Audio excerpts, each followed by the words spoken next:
புதுச்சேரியில் அரசு பேருந்துகளில் உயர்த்தப்பட்ட கட்டணம் இன்று முதல் அமலுக்கு வந்திருக்கிறது. இதுகுறித்தான கூடுதல் விவரங்களுடன் இணைகிறார் எம்முடைய செய்தியாளர் தன்ராஜ். வணக்கம் தன்ராஜ், இது குறித்தான விவரங்களை பகிர்ந்துக்கோங்க.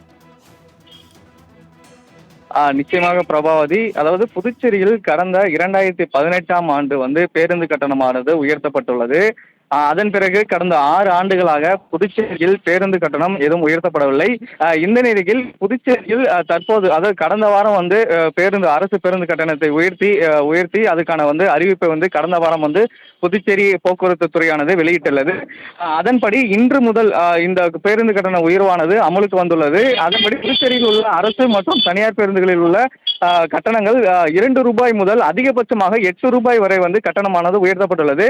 புதுச்சேரியை பொறுத்தவரை அரசு பேருந்து கட்டணங்களும் உள்ளூர் தனியார் பேருந்துகளே அதிக இயக்கப்பட்டு வருகின்றன. அதாவது இங்கே இருக்கக்கூடிய உள்ளூர் மக்கள் பயன்படுத்தக்கூடிய தனியார் பேருந்துகளை அதிகமாக பயன்படுத்தப்பட்டு வருகின்றனர்.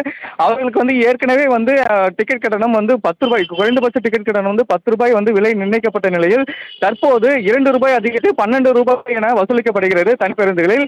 அதே போல் அரசு பேருந்துகளில் உள்ளூர் பேருந்துகளில் ₹8 கட்டணம் வசூலிக்கப்பட்ட நிலையில் தற்போது அது ₹2 ஏற்றப்பட்டு ₹10 உள்ளூர் கட்ட பேருந்துகளில் கட்டணம் வசூலிக்கப்படுகிறது. இதே போன்று புதுச்சேரியிலிருந்து வெளி மாநிலங்களுக்கு, வெளி மாவட்டங்களுக்கு செல்லக்கூடிய அரசு பேருந்துகளின் கட்டணம் கிட்டத்தட்ட ஒரு ₹8 முதல் ₹8 வரை உயர்த்தப்பட்டுள்ளது. குறிப்பாக சொல்லப்போனால் புதுச்சேரியிலிருந்து கடலூர் ஏற்கனவே செல்லக்கூடிய பேருந்துகள் அரசு பேருந்துகள் ஏற்கனவே ₹20 வசூலித்த நிலையில் தற்போது அந்த கட்டணமானது ₹25 உயர்த்தப்பட்டுள்ளது. இந்த கட்டண உயர்வு இன்று முதல் அமலுக்கு வந்துள்ளது. மேலும் தனியார் பேருந்துகளின் இந்த கட்டணம் அறிவிப்பு வெளியிட்ட அன்றே வசூலிக்கப்பட்டாலும் அரசு பேருந்துகளில் இன்று முதலே இந்த கட்டணம் வசூலிக்கப்படுகிறது. தகவல்களுக்கு நன்றி தன்ராஜ்.